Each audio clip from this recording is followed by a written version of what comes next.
Magandang gabi sa inyo, Kabanong. Tawagin niyo na lamang ako sa pangalang Tonyo.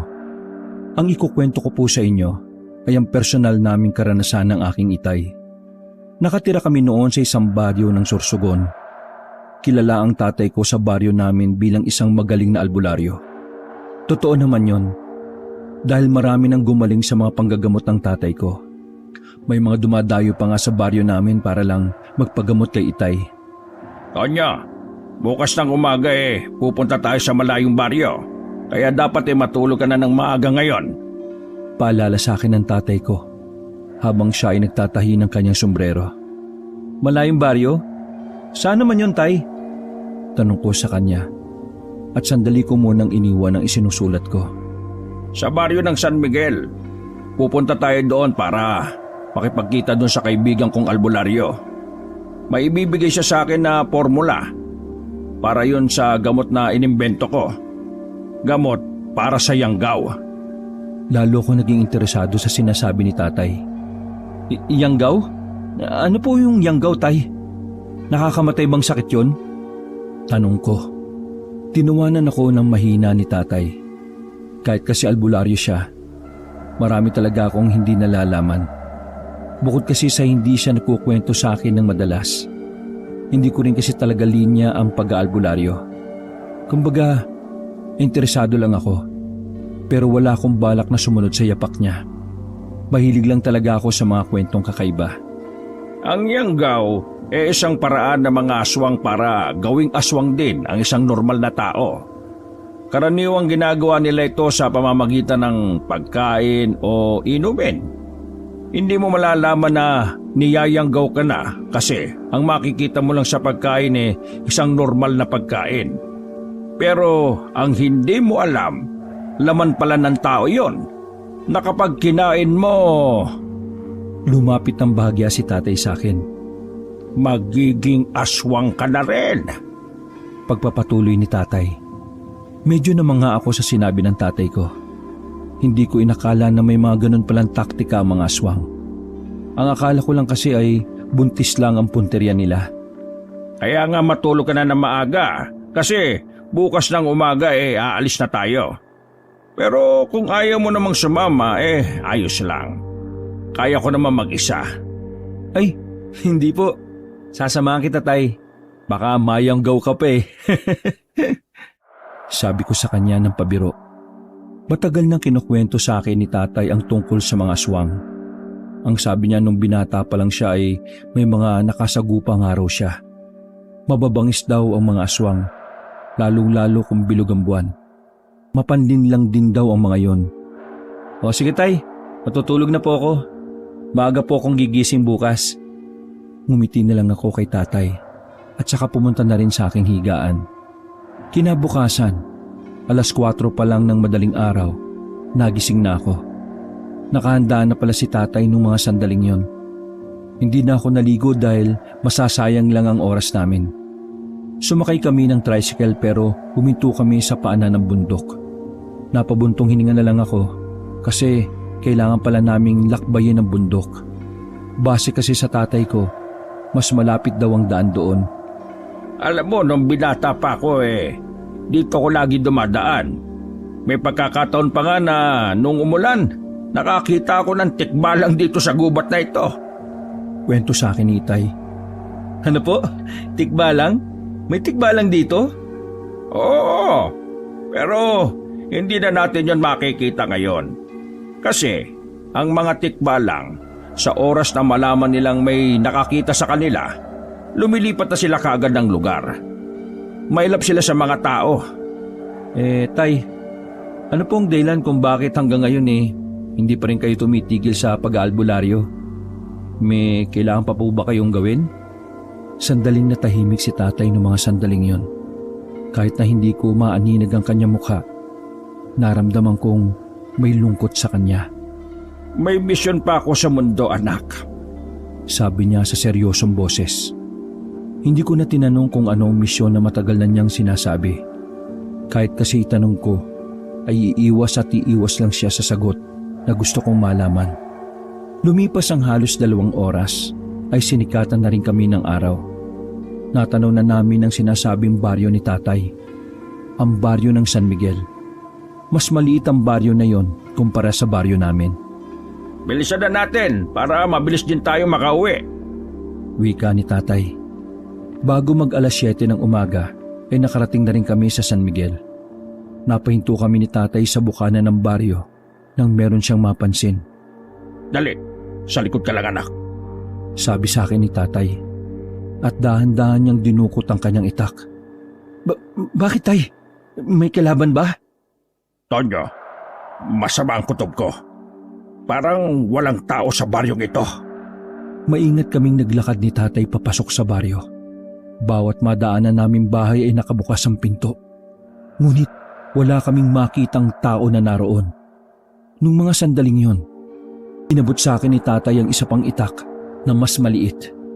Kapag gano'n ang sistema, dapat ay magandaan ako.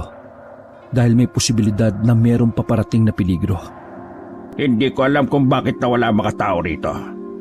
Isa lang ang nasisiguro ko. May masamang nangyari dito. Saad ni tatay. Tay, tingnan niyo, may dugo. Napalapit kami ni tatay sa hagdanan ng bahay. May dugo roon na natuyo. Tuyo na ito ah. Ilang araw na siguro ang nakalipas. Tara, bilisan natin. Pupuntahan natin si Macario. Tumakbo na kami ni tatay at pinuntahan namin ang bahay ng kaibigan niya. Ngunit nang dumating kami roon, ay wala na kaming inabutan. Maraming dugo sa sahig at nagulat na lang ako nang may masipa akong ulo. Walang ya! Sambit ni tatay na makitang ulo yon ang tinatawag niyang Macario. Halos masuka-suka ako sa nakita namin. Dahil doon, kumpirmado na namin na talagang hindi maganda ang dinanas ng lugar na yon. Ano pong gagawin natin, tay? Wala na ang kaibigan niyo. Sabi ko sa kanya na may halong pag-aalala. Sigurado ako na kinuha na nila ang gamot sa Yanggaw. Po? Nila? Sino bang maaaring gumawa nito, tay? Mga aswang. Hindi na kami nagsayang ng oras doon.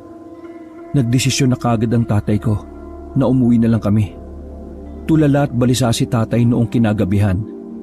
Malalim ang kanyang iniisip. Tay, eto, magkape na muna kayo. Wika ko at inabot sa kanya ang tasa ng kape. Lumagok si Papa ng isang beses. Tay, bakit po kaya nilusob ng mga aswang ang baryo na yon? Tanong ko. Nagsisimula na silang manakop ng baryo. Habang nagpaparami kasi sila, mas sumisikip sila sa isang baryo lang. Kaya kinakailangan nila ng mas marami pang lugar para tirhan. Paliwanag ni Papa. Tumayo siya at nagunat ng kamay at nagpatunog ng daliri. Matagal-tagal na rin nang may nakasagupa akong aswang. Hindi ko inakala na dumadami pala sila hanggang ngayon. Siguro pinigilan nila ang pagkuha ko ng formula ng gamot na makakapigil sa pagpaparami nila. Kailangan ko maghanda. Sa mga susunod na araw hahanapin ko sila. Ramdam ko ang tapang at paninindigan sa boses ni tatay. Pero sa kabilang banda ay kinakabahan din ako, Kabanong. Si tatay na lang kasi ang meron ako. Matagal na kasing wala ang nanay ko. Ang sabi ni tatay, namatay daw si nanay dahil sa atake sa puso. Sasama ako, tay. Tumingin sa akin si tatay nang makahulugan. Tonyo, anak, laban ko ito. Ayokong madamay ka pa rito. Isa pa, marami kang pangarap na gusto mong abutin. Mauudlot lahat ng yon kung mapapahamak ka. Sabi sa akin ni tatay at saka humawak sa balikat ko. Tay, ikaw lang naman ang pinagugutan ko ng lakas sa mga pangarap ko na yun eh. Kapag nawala ka, wala na rin akong lakas. Kaya tay, pwede ba? Isama niyo ako. Kahit papano alam ko kung anong nangyayari sa inyo. At makakatulong pa ako sa... Alam ko na ayaw mong sundan ang yapak ko. Kaya hindi mo kailangang pilitin ang sarili mo, anak. Kung anong gusto mong tahakin ay tahakin mo. Ayaw din naman kitang manahin ang gawain kong ito. Kasi hindi ka yayaman dito. Natatawa pa si tatay sa mga pinagsasasabi niya. Pero kahit na ano pa ang sabihin niya, buong buo ng desisyon ko noon. Tay, sasama ako kahit na anong sabihin niyo. At saka, dalawa na lang tayo sa buhay, no? Dapat lagi tayo magkasama. Napailing na lang ang tatay ko dahil sa huli ay napapayag ko rin siya. Ilang araw ang nakalipas at naging abala si tatay sa panggagamot. Biglang dumami ang customer niya na pumupunta sa bahay namin. Habang ako naman, umaalalay ako kay Papa. Ako ang taga-abot ng kung ano-ano. Mahaba ang pila ng mga tao. Umabot pa hanggang sa labas. Mga bandang hapon na nang matapos na ang panggagamot ni tatay. Isasara na sana namin ang bakuran nang biglang may pumasok na lalaki na maputla ang balat. Mang Kiko, pwede bang humabol? Tanong ng lalaki. Bakit? Ano ba ipapagamot mo? Tanong ni tatay. Lumingon-lingon muna ang lalaki bago sumagot. Yung tiyan ko ho. Sinenyasan ako ni tatay na kumuha ng bangko at paupuin ng lalaki. Masakit ang tiyan mo. Bakit? Ano bang huli mong kinain? Tanong ng tatay ko. At kinapaka-papa ang tiyan ng pasyente. Ngumiti ang lalaki sa amin ng nakakaloko. Bigla akong kinabahan ng mga sandaling yon. Napansin ko rin kay tatay na parang hindi rin siya komportable. Huli kong kinain. Tao.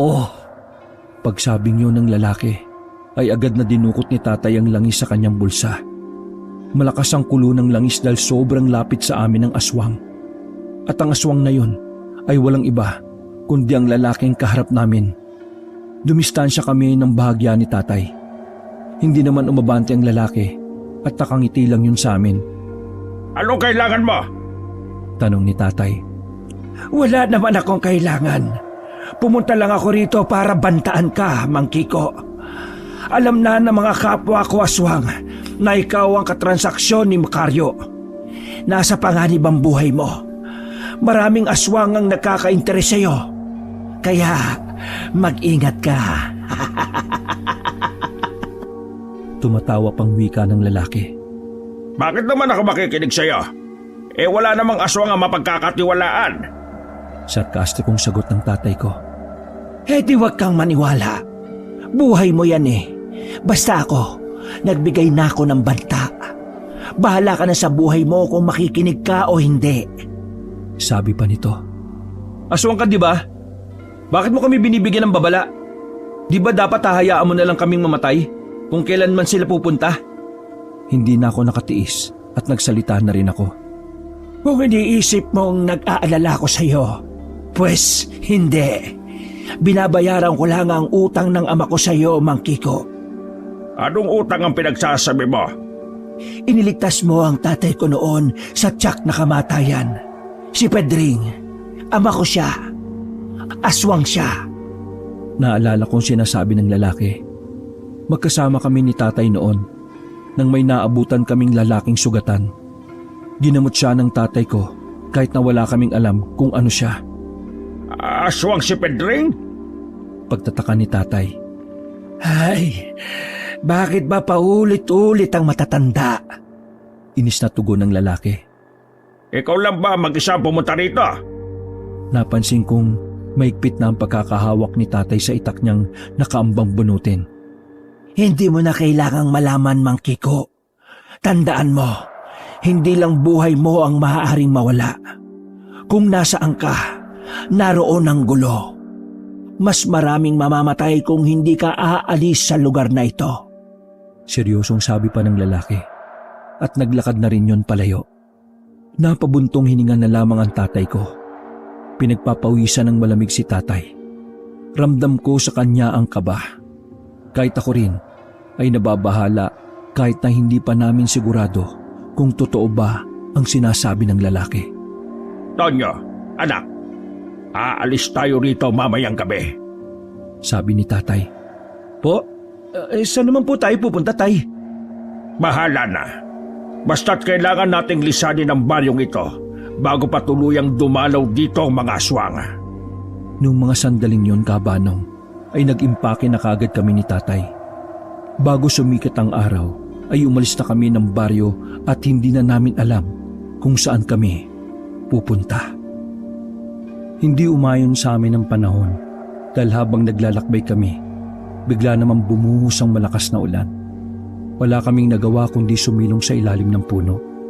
Ganun pa man, ay hindi pa rin kami nakaligtas sa malakas na ulan. Pasensya ka na anak, nadadamay ka pa sa mga nangyayari sa buhay ko. Sabi ni tatay. Ano ka ba naman tay? Ayos lang yon. Anak mo ko at tatay naman kita. Normal lang na magdamayan tayo. Ang isipin na lang natin ngayon, kung saan tayo pupunta. Sabi ko naman. May isa akong alam na puntahan. Ang kaso, hindi ko alam kung makakasundo kami ng tita mo. Kina Tita Belen po? Tumango si tatay. Natatawa na lang siya sa naiisip niya. Huling pagkikita kasi nila ni Tita Belen ay nag-away silang dalawa. Sa lahat kasi ng kapatid niya, si Tita Belen ang lagi niyang kaalitan. Para silang aso at pusa ng pamilya nila noon. Oo anak, doon na muna siguro tayo, no? Titisin ko na lang yung pagbubungangan niya. Sabi ni tatay. Pinatila na muna namin ang ulan. Mga bandang 9:00 na ng gabi nang nakaalis kami sa kagubatan. Pagdating namin sa barangay nila Tita Belen, malayo pa lang kami ay naririnig na namin ang boses niya. Binubungangaan na naman siguro nito ang anak niyang si Julito. Ayan, siraulo ka talaga. Sa halip na pagtuunan mo ang pag-aaral mo sa bayan, puro ganyan ang inaatupag mo. Bakit ka ba gumagaya kay Kiko, ha? Siraulo din yon. Napangiwi na lamang si tatay nang marinig naming mula sa bakuran ng mga salitang yon. Mukhang hindi magandang pagpunta natin Mainang sabi ni tatay. Aalis na sana kami nang makita kami ni Julito sa bintana. Tito Kiko, ang tito ko magaling na albularyo. Tuwang-tuwa ang mukha ni Julito nang makita niya si tatay. Noon pa lang kasi, idol na niya ang tatay ko. Lahat ng ginagawa ni tatay ay ginagaya niya. Sabi nga ng iba naming mga kamag-anak, baka si Julito ang magmana ng kakayahan ng tatay ko. Isko po, pumunta ka pa rito. Lalong mabubuang itong si Julito kasi nandito ka na naman. Ano bang ginagawa mo rito? Bakit marami kayong dalang gamit? Dito kayo titira? Diyos ko, dagdag pa kayo sa sakit ng ulo ko. Parang Armalite ang bibig ni Tita Belen. Maputak talaga ito noon pa man. Mama naman, ganyan ka ba tumanggap ng bisita? Nilapitan kami ni Julito at kinuha niya ang iba naming dala. Bisita! Baka buwisita! Padabog na bumalik sa loob ng bahay si Tita Belen. Habang si tatay naman ay masayang sinalubong ni Julito. Sobrang daldal ni Julito. Ang dami niya agad ikinuwento kay tatay tungkol sa mga aswang. Habang ako naman, inayos ko ang pagkakalagay ng mga gamit namin. Hindi ko alam na nasa likuran ko na pala si Tita Belen. Ay, Tanya, sabihin mo nga sa akin, ano bang nangyari sa inyo? Masungit pa rin ngunit mababa na ang tinig ni Tita Belen. Hindi ko po alam kung maniniwala kayo pero... Aswang na naman yan, ano? Nagpamewang pa siya sa harapan ko. Opo, may nagbigay ng tip sa amin na lulusubin si tatay sa baryo namin. Wala kaming magagawa kundi umiwas muna. Sabi kasi ni tatay, hanggat wala kaming maayos na plano, iiwas muna kami sa kanila. Isa pa, 2 lang kami ni tatay Hindi namin sila kakayanin. Sabi ko naman. Pinagmasdan namin ni tita si Julito at tatay na masayang nag-uusap. Yang si Julito, baliw na baliw yan sa pagiging albularyo. Lahat ng dahon dyan sa likod bahay, pinag-i-eksperimentohan. Gagawin daw niyang gamot. Ang tanga-tanga niyan, nang gagamot na may ubo, ayun, inubo lalo. Muntikan pang makulong ang lokong yan, buti na lang nagkasundo kami ng ginamot niya. Siraulo talaga yung batang yan, oh. Manang-mana talaga sa tatay mo. Saad ni Tita Belen. Nakampante ako nang makita kong natawa na rin siya. Malaki ang pinagbago ni Tita Belen mula nang huli ko siyang makita. Medyo nagiging kalmado na siyang makipag-usap. Pero alam mo, noong nakaraan bumubuo ng grupo yung mga kalalakihan dito. Balak kasi nilang pumatay ng aswang. Pinagbawalan ko nga sumali tong si Julito. Matapang lang yan kapag walang aswang, pero kapag nandyan na, nako, takot na takot. Tita Belen, ayos lang ba na dito kami pansamantala? Tanong ko sa kanya. Bumuntong hininga siya. Ay, ano pa nga ba? Alangan naman paalisin ko kayo. Baka mamaya malapa pa kayo ng mga aswang. Ayaw ko nang mawalan ng mahal sa buhay ng dahil lang sa mga salot na aswang na yan. Dumukot si Tita Belen ng isang sigarilyo at sinindihan. Nako, maraming salamat tita. Pero kung hindi niyo po mamasamain ano pong ibig niyong sabihin sa mga sinabi ninyo? Ang tatay niyang si Julito, namatay yan dahil sa aswang. Nalapa ang loko. Kulit kasi Napaisip ako. Ang sabi kasi noon ni tatay, namatay si Tito Abuelo dahil sa pakikipag-away. Hindi ko na lang yung pinagtuunan ng pansin. Alam ko naman kasi na may dahilan si tatay kung bakit hindi niya sinabi ang totoo. Tonyo, susundan mo ba ang yapak ng tatay mo? Tanong niya, sabay tinanguan pa ako. Hindi ko po alam tiya Ang mahalaga lang po sa akin ngayon ligtas si tatay. Sagot ko sa kanya. Di bale. Magbihis na muna kayo. Basang-basa yung suot nyo baka magkasakit kayo. Hoy, Julito! Mamaya mo na daldalin yan tito mo. Magbibihis ba yan? Nagpalit muna kami ng suot ni tatay. Mabuti na lang talaga at kahit papaano ay hindi na ganun kasama ang ugali ni Tita Belen. Makalipas sa mga sandali, tinawag na rin kami ni Tita Belen na kumain. Tahimik lang kami sa pagkainan nang may buksang usapin si Julito. Tito Kiko, alam mo ba? May sama na rito sa barangay namin na pumupuksa sa mga aswang. Naghahanap nga sila ng baryo ng aswang Gusto ko sana sumali kaso ayaw naman akong payagan ni mama Sabi ni Julito habang nanguya. Ang kapal ng mukha ng batang ito. Ano nga ayaw payagan? Kasali ka na doon Akala mo ba hindi ko alam? Sinabi sa akin ni Marites. Mabuti na lang at hindi katabi ni Tita Belen si Julito. Kasi baka napingot na niya ito. Julito, makinig ka sa mama mo. Hindi mo alam kung gaano kadelikado ang mga aswang. Kahit marami kayo, mas mabibilis naman sila sa inyo. Sabi naman ni tatay. Isa pa Julito, di ba nag-aaral ka? Yun na lang munang pagtuunan mo. Mas maganda yung kapalaran mo doon, no? Sabi ko naman at sinang-ayunan niyo ni tatay. Pagkatapos ng aming kainan ay inayos na rin namin ni tatay ang magiging kwarto namin. Ang ginamit naming silid ay ang dati nilang kusina. Nailipat na kasi ang kusina dun sa labas. Mga bandang madaling araw na nang marinig namin ng ilang kalalakihan na ang iingay sa labas. Ako lang ang bumangon dahil tinatamad na si tatay.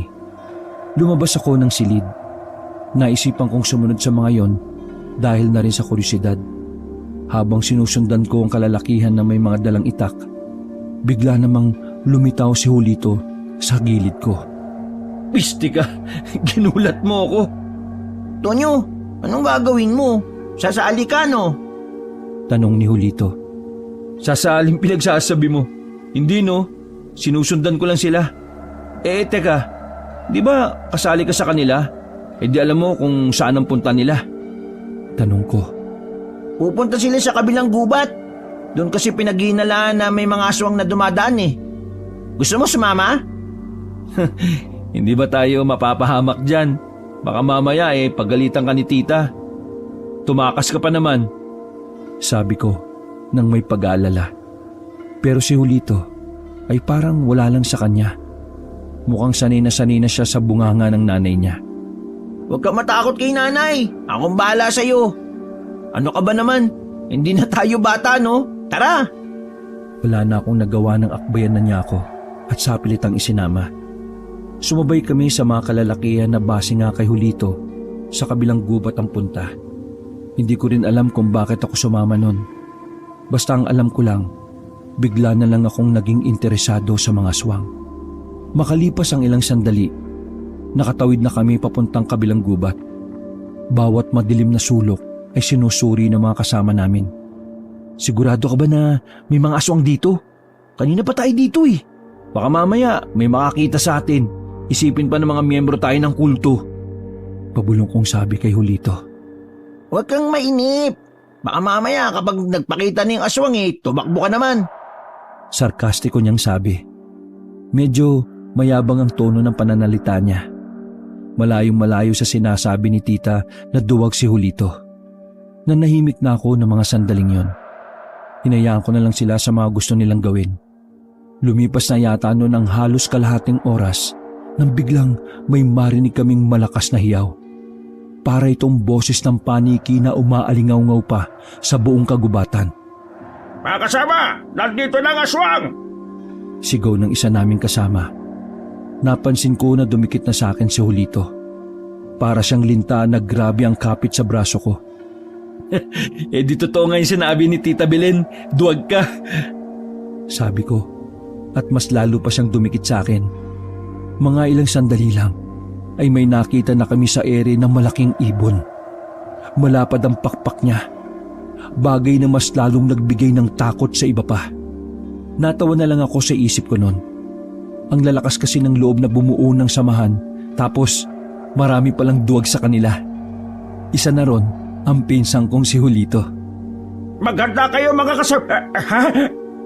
Hindi na naituloy ng lalaki ang kanyang sasabihin nang may dumagit na sa kanya.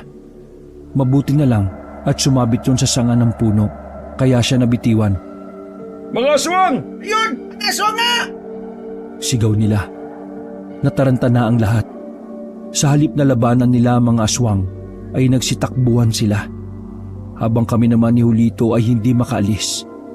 Pinipilit ko siyang isama sa pagtakbo kaso hindi siya makagalaw. Nanigas na siya sa kinatatayuan niya. Visit ka naman Ano? Mamaya ka naman nigas no?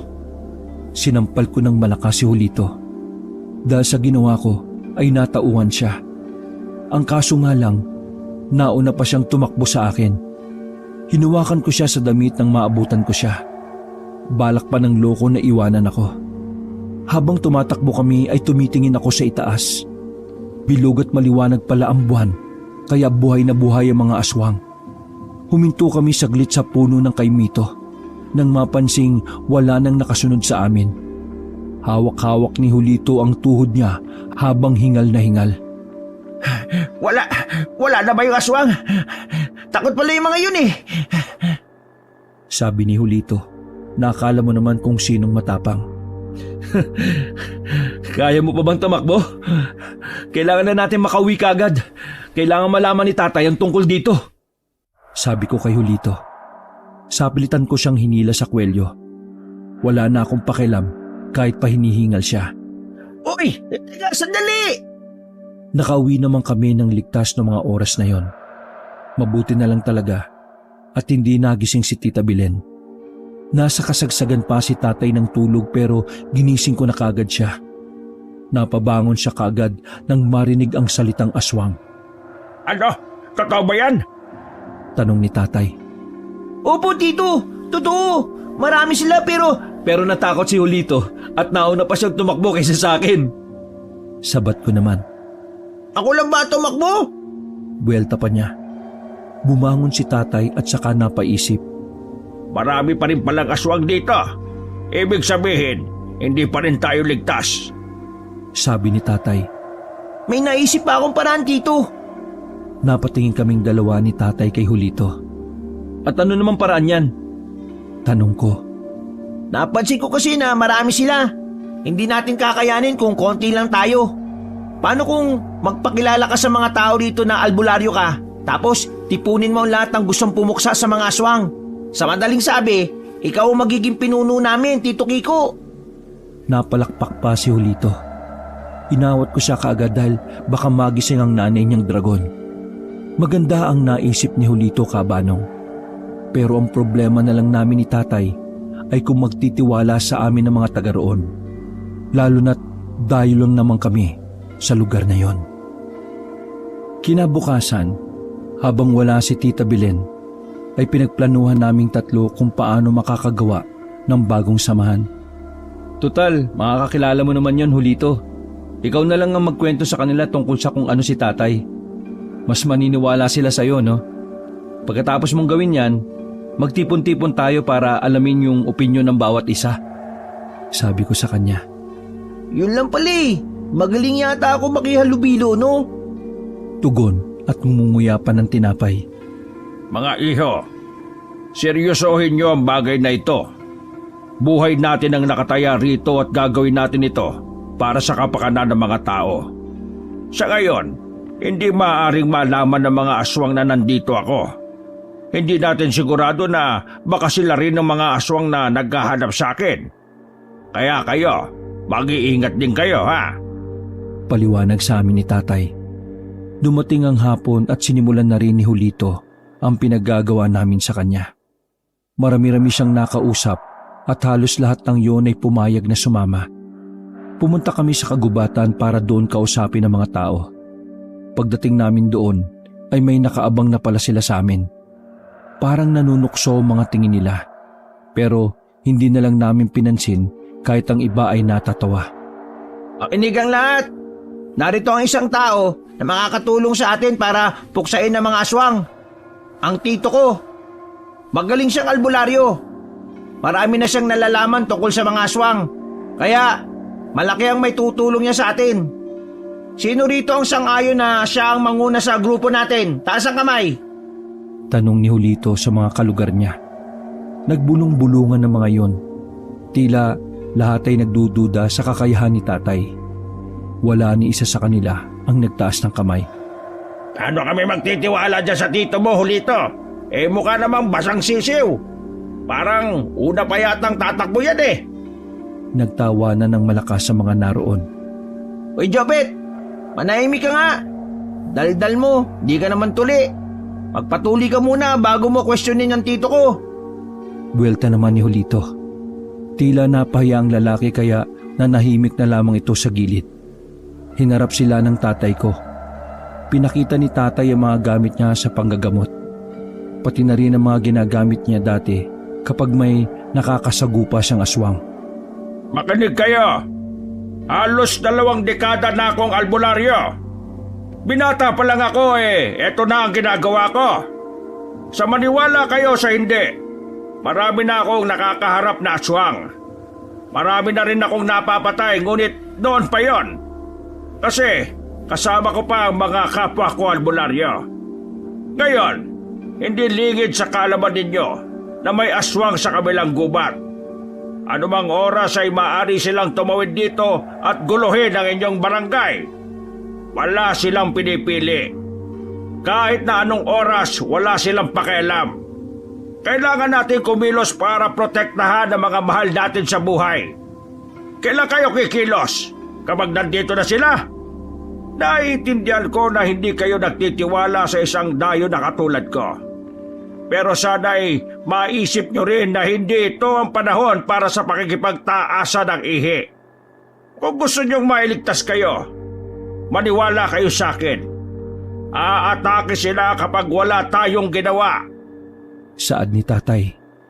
Muling nagkatinginan ng mga tao. Pakiramdam ko ay may ilan sa kanila na unti-unti nang nakukumbinsi. Galing kami sa isang baryo na kung saan may banta rin ng pag-atake ng mga aswang. Hindi namin inakala na sa paglipat namin dito ay meron din pala. Kaya dahil iisa lang naman ang kalaban natin, bakit hindi na lang tayo magkaisa?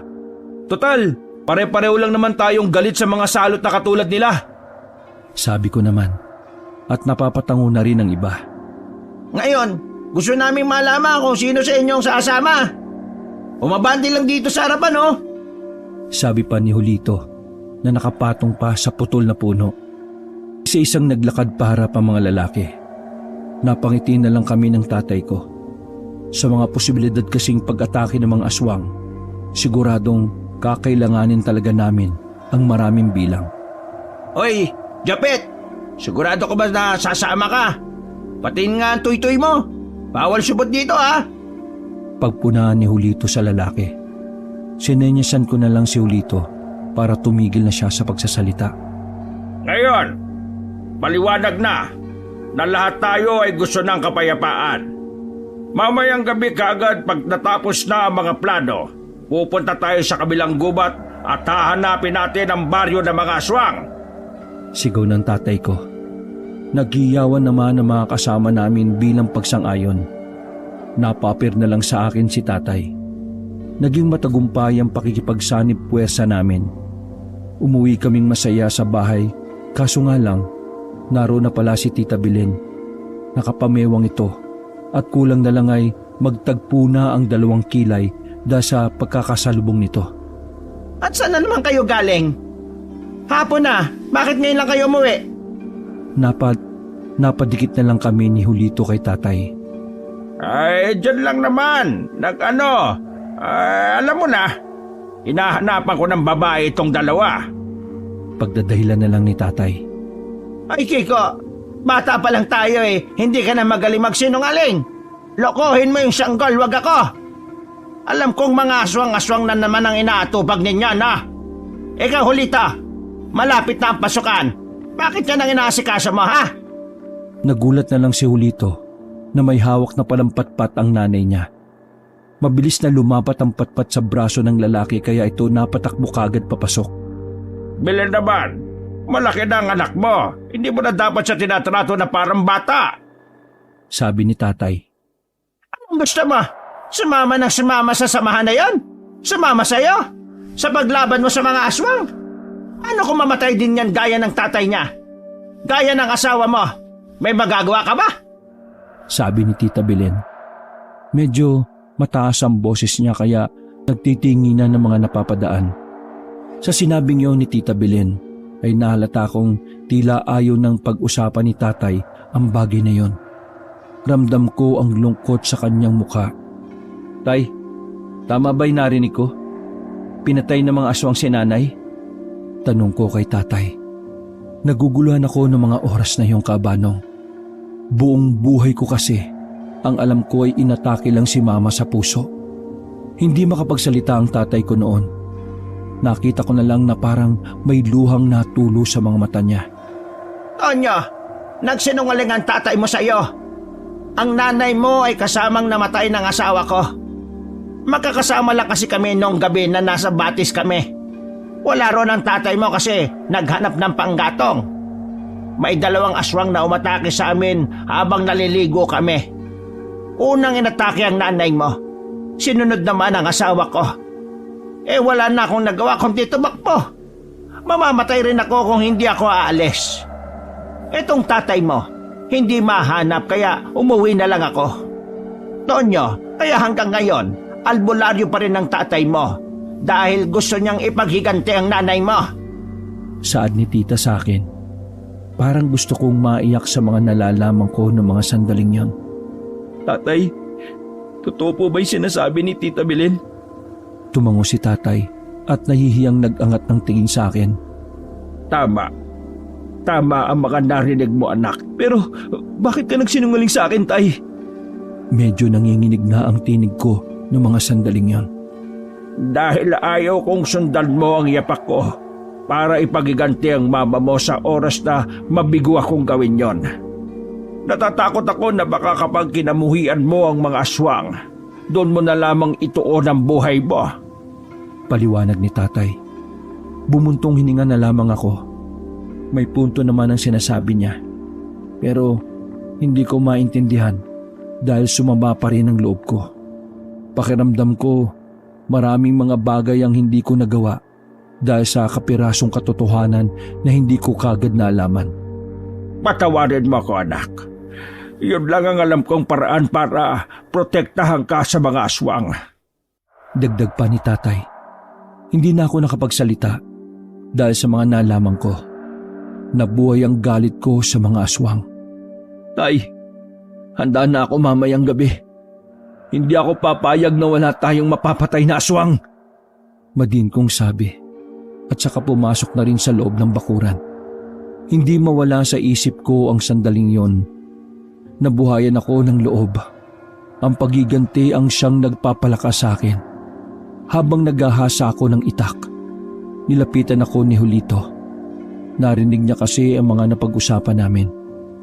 Maging siya ay alam din pala ang tinatago ni tatay at tita Belen. Tonyo, pasensya ka na at hindi ko sinabi sa'yo. Sabi ni Julito. Ayos lang. Ang malaga, alam ko na kung ano ang dapat kong ipaglaban. Ang hirap kayang labanan ng mga aswang kung wala kang magandang dahilan.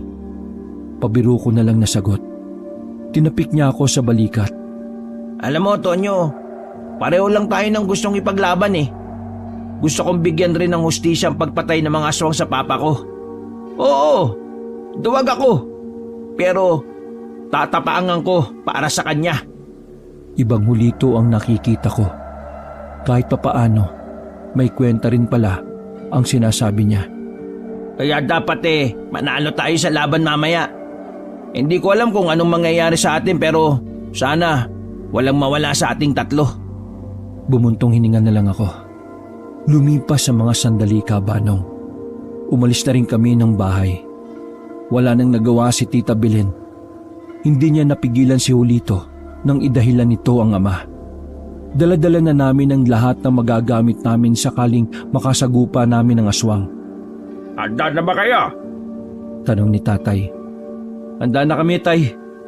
Sagot ko naman. Mga ilang sandali lang ay nakarating na rin kami sa mga kasamahan namin. Bawat isa sa kanila ay may nakasukbit na itak. May gumawa pa ng suka na maraming bawang at sili. Meron din may dalang buntot ng pagi. Basta, lahat ng pwedeng pangontra yata ay dinala na nila. Ano yan? Bawang at suka. May dala kaya ng chicharon eh. Pagpuna ni Julito. Mabisa ang bawang at suka na pinagsama. Mas mapdi sa balat ng bawang kung ito ay binabad sa suka. Pero hindi ko alam kung bakit may sili. Walang talabang sili sa mga aswang. Sabi ni Tatay. Pumwesto si Tatay sa harapan nila. May dinukot si Tatay ng mga pulseras. Yun ang inatupag niya habang nasa bahay kami. Kakaunti lang tong nagawa ko. Ang gawin nyo, kung sino ang may shot nito, doon kayo tatabi. Pangontra ang pulseras na ito para hindi sila makalapit kaagad. Nang sa ganon, maiiwasan natin ang pananambang nila. Pero tatandaan nyo, ang bisa nito ay magsisimula lang kapag sinuot nyo na sa kanang palapulsuhan. 1 hanggang 2 oras lang itong epekto, kaya huwag nyong sasayangin. Paliwanag pa ni Tatay. Iwasan yung mataranta kapag nandyan na ang mga aswang. Kapag nakita nilang natatakot tayo, mas lalakas ang loob nilang lusubin tayo. Kailangan nyong ituon ang atensyon ninyo sa kung ano ang layunin natin. Dagdag pa niya sa mga kasamahan namin. Tumango naman sila bilang pagsang-ayon. Alam ko, wala kayong tiwala sa akin. At alam ko ang tingin nyo sa akin duwag. Pero ngayong gabi, papatunayan ko sa inyong lahat na ibang Julito na ang nasa harapan ninyo. Nagpatunog pa ng mga daliri si Julito. Sa mga oras na yon, hindi ko may tatanggi sa sarili ko na kinakabahan ako, Kabanong. Wala akong ideya kung ilan ba sa amin ang maaring makauwi ng buhay. Tiningnan ko si Tatay. Wala akong makitang takot sa mukha niya. Pero nararamdaman ko yung pagkabahala niya para sa akin. Dari na mga kasama, pumunta na tayo sa kabilang gubat at hanapin ang baryo ng mga aswang. Sigaw ni Jopet. Nagsimula na kaming maglakad. Habang nasa lakaran kami, ay nagdarasal ako na sana magtagumpay kami kung ano ang mangyayari. Dumaan ang 1 oras. Narating na namin ang kabilang gubat. Pero napahinto kami nang matanaw ang isang komunidad na maraming ilaw. Para bang maraming nakatira doon. Malakas ang kutob naming lahat na yun na ang hinahanap naming baryo.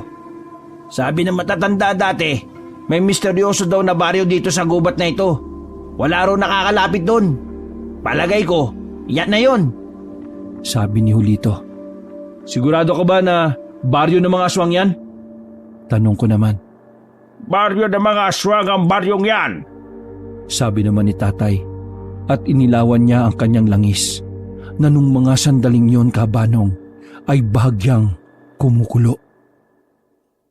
Pansamantala kaming tumigil ilang metro ang layo sa baryo ng mga aswang. Nagtipon-tipon at nag-usap-usap muna kami kung anong hakbang ang gagawin namin. May mga nabago kasi sa mga nauna naming plano. Hindi tayo pwedeng lumapit kaagad. kailangan muna nating malaman kung may mga nagbabantay ba sa paligid. Ngayon, sino sa inyo ang gustong sumama sa akin para lumapit? Tanong ng tatay ko sa amin at nagtinginan lang ang mga kasama namin. Kami na lang ni Julito, Tay. May iwan ka rito kasama nila. Sabi ko naman ng hindi nagdadalawang isip. Anak, Ikaw ang pinakapinuno namin dito, kaya hindi dapat ikaw ang unang mamatay. Ikaw ang mas may kakayahan na tumalo sa kanila. Kaya hayaan mo kaming gumawa niyan. Tara na, Julito. Sabi ko. Hindi inaasahan ni Julito ang biglaang kong desisyon. Ganun pa man, hindi naman siya nagdalawang isip na sumama. Talagang pinapatunayan niya na kaya na niyang maging matapang. Maingat kaming naglakad patungo sa direksyon ng baryo. Maigpit ang hawak namin sa daladala naming itak. Tinalasan din namin ng pakiramdam dahil base kay tatay, traidor ang mga aswang. Umatake sila kapag alam nilang hindi nakahanda ang punteriya nila. Maganda ka na, Julito. Sabi ko ng kaunti na lang ay makakarating na kami sa boundary ng baryo. Tumango naman si Julito. Nang naroon na kami ay pasimple kaming sumilip.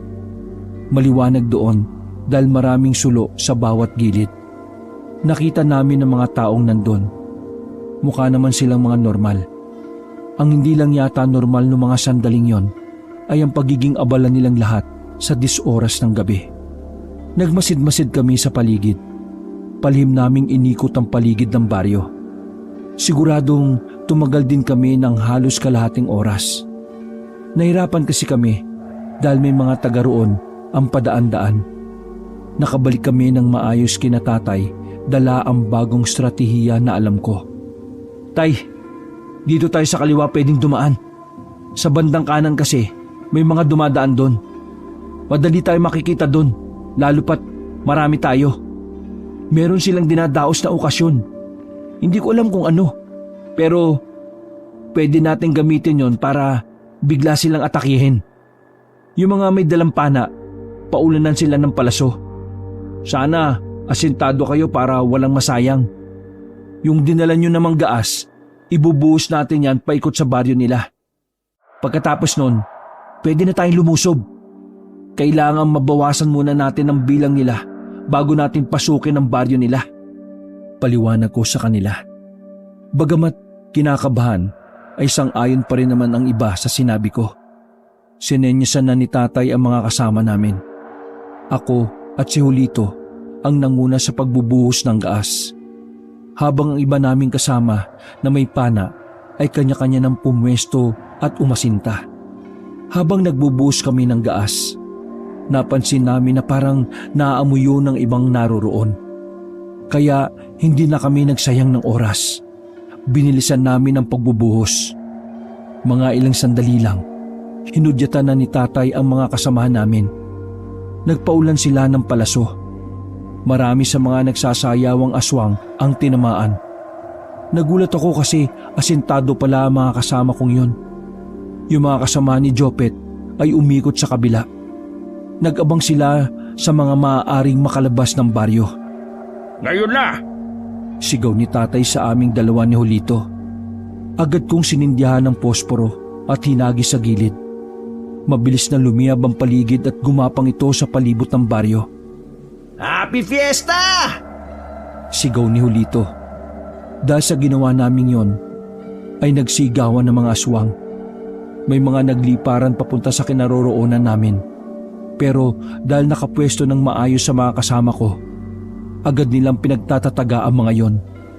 Bukod pa dun, naiilang din lumapit ang mga aswang sa amin dahil sa mga pangontra na meron sila. Sinamantala nila yon, kaya sunod-sunod kaming umatake. Mga walang iya kayo! Magbabayad kayo sa ginawa niyong ito! Sigaw ng isang aswang. Paglingon ko kay tatay, nakita kong may isa pang aswang na aatake sa kanya. Binilisan ko ang takbo ko para makalapit. Muntikan ko ng tamaan ng aswang pero mabilis siyang nakailag. Nang makita ko ang mukha ng aswang na yon, ay nagulat ako. Siya ang lalaking aswang na anak ni Mang Pedring, ang matandang iniligtas ni tatay. Kumusta sa inyong magama? Ako pa rin ito, yung anak ni Pedring. Si Pocho! Sabi ng lalaki na malapad pa ang ngiti. Pocho, akala ko ba hindi ka katulad nila? Pagtataka ni tatay. Hindi porke nagbigay ako sa inyo ng babala ay kakampi mo na ako. Tulad nga ng sinabi ko, binalik ko lang ang utang ng tatay ko sa inyo. Ngayong wala na siyang utang sa inyo, pwede ko na ulit gawin ang gusto ko. Patawa-tawa pa ang loko. Mabilis na nag-init ang ulo ko. Kaya sinubukan ko siyang tagain. Pero nakailag siya sa ginawa ko. Huwag ka magpadalos-dalos, anak! Sabi ni tatay sa akin. Tama ang tatay mo. Hindi ka dapat nagpapadalos-dalos. Dahil ang mga nagpapadalos-dalos ay nalalagay sa alanganin. Katulad ng tatay kong tatanga-tanga. Sabi ni Poncho at nagsimula na siyang umatake. Pinagkakakalmot niya kami pero dahil nasanay na ako ni tatay sa paghawak ng itak, hindi niya kami magawang patamaan. Idagdag pa na hinahagupit din siya ni tatay ng hawak niyang latigo. Ito na ang pagkakataon ko para mapatay ang natitirang albularyo na kalaban ng mga aswang. Muli kaming nilusob ni Poncho. Sa bilis niya ay hindi ko na napaghandaan ng paglapit niya. Tinamaan ako ng kalmot niya sa tagiliran. Hindi naman ganun kalalim, pero sapat na yon para mapabagal niya ang kilos ko. Anak, ayos ka lang ba? Nag-aalalang tanong ni tatay. Opo, ayos lang ako, tay. Huwag mo ko intindihin. Sabi ko sa kanya habang nakahawak sa tagiliran. Anak, tumabi ka! Ako na! Iginilid muna ako ni tatay. Tumindig siya sa harap ng aswang. Hinugot niya ang mahaba niyang itak na ilang araw na niyang hinahasa. Yan! Yan ang gusto ko! Lumalaban! Pumorma na si tatay. Walang ano-ano ay siya na mismo ang unang umatake kay Poncho. Magaling ang bawat paggagupit ni tatay, kaya walang ibang nagawa si Poncho kundi ang umilag lang. Pero dahil sa tuloy-tuloy na pag-atake ni tatay, nagawa niyang tamaan si Poncho sa braso. Lumaylay agad ang braso ni Poncho. Dahil doon ay mas lalo siyang nagalit. Mas lalong pumangit ang mukha niya. Humaba ang pangil niya. Nasa aktong tutuluyan na siya ng tatay ko nang bigla siyang tumakbo. Hindi na siya hinabol ni tatay dahil marami na rin sa kasamahan namin ang nasugatan. Agad akong binalikan ni tatay at tinapalan niya agad ng halamang gamot ang sugat ko. Tapos nilagyan niya rin ng tela para hindi na to dumugo. Lumalamang tayo sa laban, tay. Mukhang epektibo yung strategiya. Sabi ko habang dinadaing pa rin ang kirot sa tagiliran ko. Magaling ka, anak! Mas magaling ka, tay. Hindi ko inakala na ganun ka pala makipaglaban. Pagpuri ko sa kanya nang tulungan niya akong makabangon. Salamat, anak. Pero kailangan pa nating lumaban. Marami-rami pa sila. Nang tingnan namin ang mga nagkakagulo, napansin namin ni tatay na nahihirapan na rin ang mga kasama namin. Tonyo! Nako! Anong nangyari sa inyo? Tingnan mo ako, wala pa akong sugat oh! May pagyayabang na sabi ni Julito nang lapitan niya ako. Paanong hindi ka masusugatan? Wala ka namang kalaban. Loko ka pala eh. Bumalik kami sa pakikipaglaban. Sinamahan na ako ni Julito habang si tatay naman ay inisa-isa niyang patayin ang mga aswang na nakakasalubong niya. Kaya idol ko yan si Tito eh. Ang galing! Siguro kung ganyan kagaling ang tatay ko, hindi siya namatay eh. Natatawa pang sabi ni Julito at para itong nai-excite. Sira ulo ka pala talaga eh, no? Oh, ayan na! Sigaw ko nang may isang aswang ang nagtangkang makalapit sa amin. Mabuti na lang ay nahagupit niya kaagad ito ng itak. Munti ka na tayo dun ah! Buti na lang, magaling ako! Napailing na lang ako sa kanya. Sa mga nakalipas pang sandali, unti-unti nang umatras sa mga aswang. Sugatan ng mga kasama namin. Ang malaga na lang sa amin ay wala ni isa ang namatay. Nag-aatrasa na sila! Panalo tayo! Panalo! Sigaw ng mga kasama namin. Nagiyawan kaming lahat dahil sa pag-atras ng mga aswang. Walang paglagyan ng tuwa namin dahil sa unang pagkapanalo namin. Habang nagdiriwang kaming lahat, nakita ko si tatay na biglang pumasok sa baryo. Dumaan siya sa walang gaanong apoy. Napansin naman namin ni Julito yon kaya naisipan kong sundan siya. Tay, Tawag ko sa kanya at napalingon naman siya kaagad. Huminto siya at hinintay kami. anong gagawin mo rito? Bakit may mga naiwang pang aswang dito sa baryong ito? Baka may mga naiwang pang aswang dito sa baryong ito. Nag-aalala kong wika. Kailangan kong mahanap ang gamot para sa Yanggaw na binawi nila sa kaibigan ko. Sagot niya sa amin at sinamahan na namin siya sa paghahanap. Wala nang natirang aswang sa baryo na yon, kaya inisa-isa namin ang mga bahay. May napasukan pa nga kaming bahay na talagang nasuka kami. Naabutan kasi namin ang parte-parting katawan ng tao na base kay tatay, pagkain yun ng mga nakatira doon. Lahat din ng gamit na nakikita namin ay mga hindi pangkaraniwan. Ginagawa lang din nilang mga disenyo sa bahay ang mga bungo at kalansay ng tao. Nakakailang bahay na tayo, Tito. Baka naman dinala nila yon kasama sa pagtakas nila. Sabi ni Julito. Bumuntong hininga na lang si tatay dahil sa pagkadismaya. Hindi pwedeng hindi natin makuha ang gamot. Dahil kahit patayin natin sila, hanggat walang gamot sa Yanggaw, makakapagparami pa rin sila. Tay, magpahinga ka na muna. Huwag ka mag-alala. Hindi tayo titigil hanggat hindi sila nauubos at hanggat hindi natin nababawi yung gamot. Tinapik ko siya sa balikat. Kahit papaano ay kumalma na rin si tatay. Ramdam ko talaga sa kanya na gusto niyang mapigilan ang pagdami ng mga salot. Pero sa oras na yon, mas kailangan niyang magpahinga. Bago kami umalis sa baryo na yon, Kabanong, sinunog namin ang mga kabahayan. Para yun masiguro namin na hindi na sila babalik sa lugar na yon. Hindi pa rin tayo dapat maging kampante. Maraming aswang ang nakatakas. Isa lang ang ibig sabihin doon. Makakapagsumbong pa sila sa iba nilang mga kasama. Kaya maging alerto tayo sa lahat ng oras. Ang tagumpay na ito ay hindi pa katapusan ng lahat. Pagpapaalala ni tatay habang naglalakad na kami sa kagubatan. Nang makauwi sa bahay, ay galit na galit si Tita Belen nang makitang sugatan ako. Mas may pakialam pa siya sa akin kesa kay tatay at Julito. Alintik kayo. Anong nangyari? Kinalaban niyo mga aswang? Ikaw, Kiko, ha? Tingnan mo ang nangyari sa anak mo. Sira ulo ka rin talaga eh. Sabi ni Tita Belen. Mama, huwag kang mag-alala. Nanalo kami sa laban. Napatanas namin ng mga aswang. Ibig sabihin, malalakas kami. May pagmamalaking sabi ni Julito kay tita. Wala akong pakialam kung nanalo kayo o hindi. Paano kung nagkandamatay kayo, ha? Mga buang kayo? Wika ni Tita Belen. Nauna na siyang pumasok sa bahay.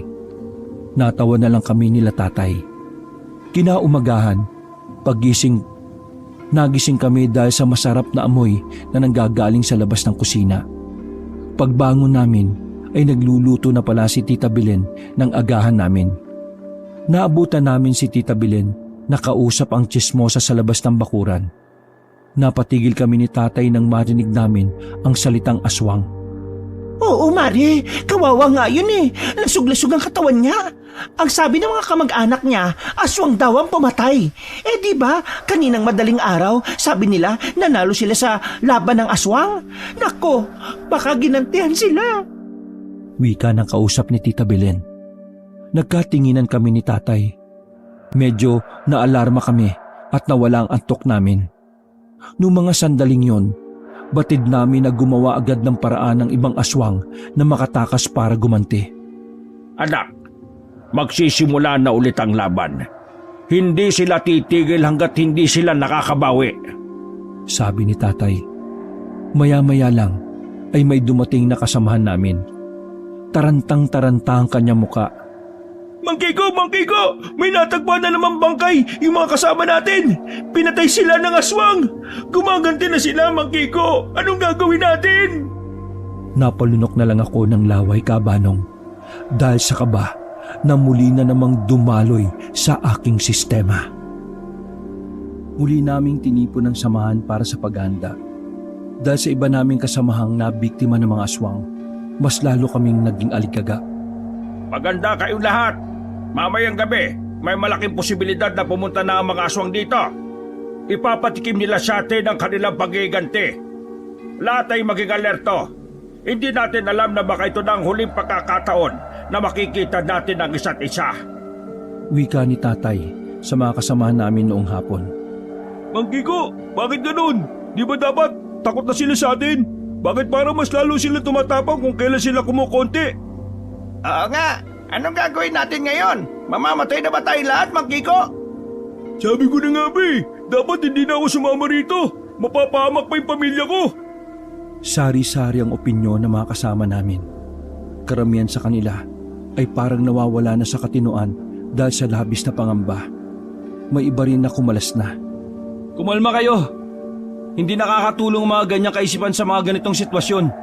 Kung gusto niyong maligtas ang pamilya ninyo, matuto kayong mag-isip ng maayos kung paano niyo sila poprotektahan.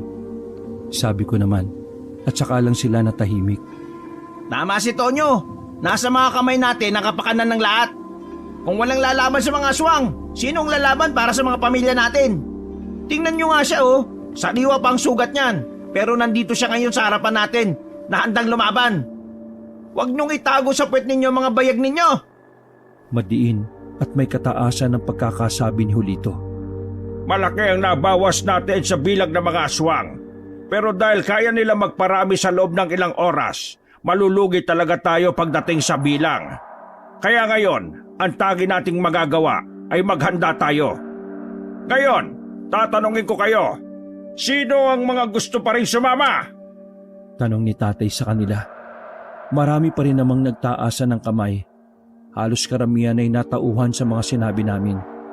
Habang may oras pa kami, gumawa si tatay ng kung ano-anong pangontra gamit ang bawang, asin at ilang pampanlaban sa mga aswang. Maraming nilutong halo-halong likido si tatay.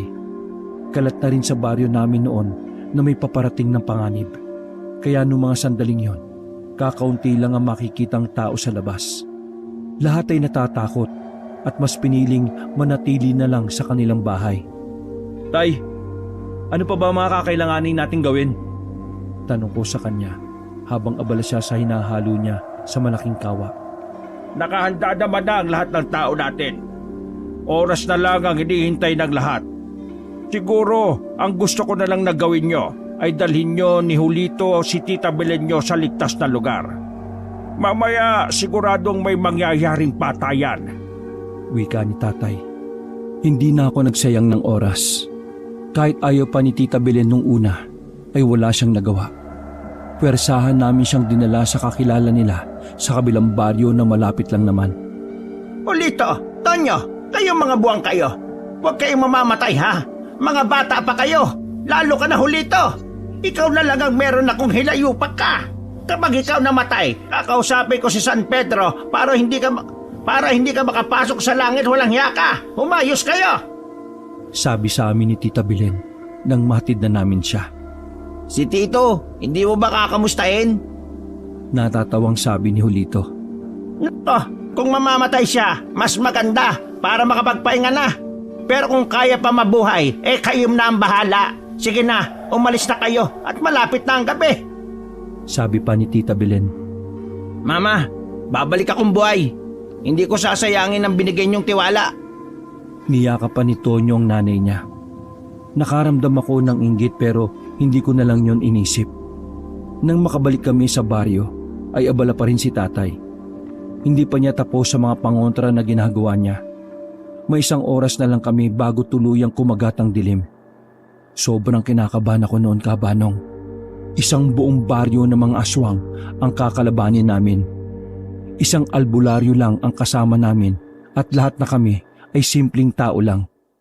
Hindi ko alam noon kung ano pa ang kahahantungan namin, lalo pat sa mga puntong yon, takam na takam sa paghiganti ang mga aswang. Dumating ang takdang oras, naganda na rin kaming lahat. Medyo dumami kami dahil nahikayat pa namin ng ilang kalalakihan. Ang kulang lang sa amin ay kagamitan. Pero ang sabi ng iba, palag-palag na yan. Sabay-sabay kaming naglakad, papunta sa bukana ng gubat ng baryo namin. Naisipan kasi ni tatay na salubungin ang mga aswang. Nang sa ganon ay hindi masaktan ang mga sibilyan at hindi rin masira ang mga kabahayan. Halos isang araw kaming nakatigil lang sa madilim na gubat. Maya-maya lang naramdaman na namin ang mga yabag ng paa nila. Nagsiliparan na rin ang mga ibon sa mga kapunuan. Magsihanda kayo. Ayan sila. Bulong sa amin ni tatay. Tonyo, huwag ka na sa amin hiwalay ni Tito may sugat ka pa. Paalala naman sa akin ni Julito at tumango na lang ako. Nang medyo malapit na sila, ay saka kami nagpaulan ng palaso. Ikinagulat nila ang ginawa namin kaya hindi sila nakapaghanda. Marami kaagad ang nalaga sa kanila pero hindi namin inakala na may mga kasunod pa pala sila. Kakaunti lang ang palaso na daladala namin. Kaya kanya-kanya na lang kaming bunot ng itak. Ang iba naman ay may mga dalang latigo. Nagsimula ang gulo. Sa puntong yon ay medyo may bintahe ang mga aswang dahil madilim. Hindi gaya ng naunang labanan na maliwanag dahil sa apoy. Kaya ang ginawa ko noong mga sandaling yon kabanong nagsindi ako ng gasera at hinagis ko sa tuyong mga dahon. Mabilis na lumiyab yun at nakita na rin ang mga aswang ng medyo malinaw. Kaming dalawa ni Julito ang nagsilbing kanan at kaliwang kamay ni tatay. Sobrang galing niyang makipaglaban. Hindi man lang siya tinatamaan. Siguro dahil yun sa anting-anting na nilunok niya noong bago kami umalis. Kami naman ni Julito ay maingat ding nakikipaglaban. Sa puntong yon, medyo humusay na rin si Julito sa pakikipaglaban. Talagang patay kung patay sa kanya. Hindi niya iniiwanan ng aswang hanggat hindi niya tinataga ang ulo. Sige, lumabas pa kayong lahat nang madali namin kayo maubos. Tumatawa pang sigaw ni Julito. Ayan, puro kayabangan. Tumingin ka nga sa likuran mo, no? Sabi ko nang meron akong mataga na aswang na buhay pa pala sa kanyang likuran. Maya-maya lang, napalingon kami sa gilid ng may magsalitang lalaki. Parang kasing edad niya lang ang tatay ko. Kasama nito si Poncho na tuluyan ng nawalan ng braso. Albularyong Kiko, ang swerte mo naman. Ang tagal mong mamatay.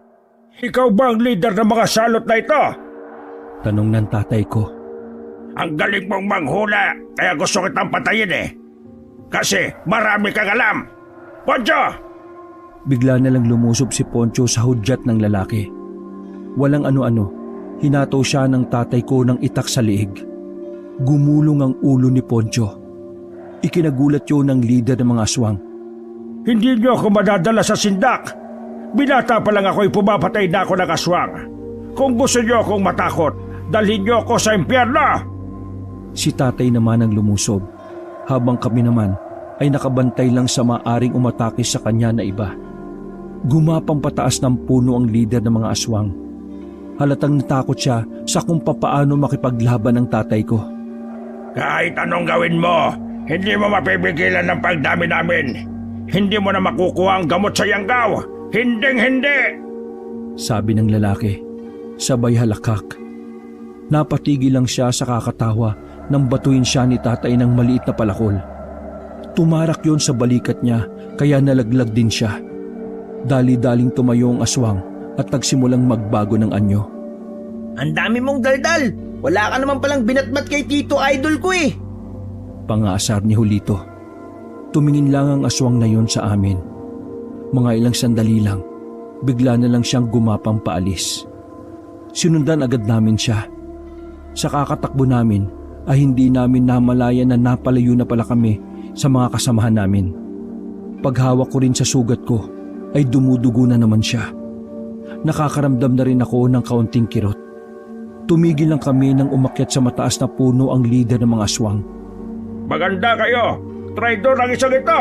Aatake yan kapag hindi tayo alerto! Sabi ni tatay. Kiko, tanggapin mo na lang na hindi nyo na maalis sa lipunan ng angkan ng mga aswang. Kahit mapatay mo ko, marami pa ring uusbong. Wala akong pakialam kahit na paulit-ulit kayong dumami. Paulit-ulit ko rin kayong pupulbusin. Kiko naman, alam natin pareho na tao ka lang. Mamamatay ka rin. Kaming mga aswang, mas mahaba ang buhay namin.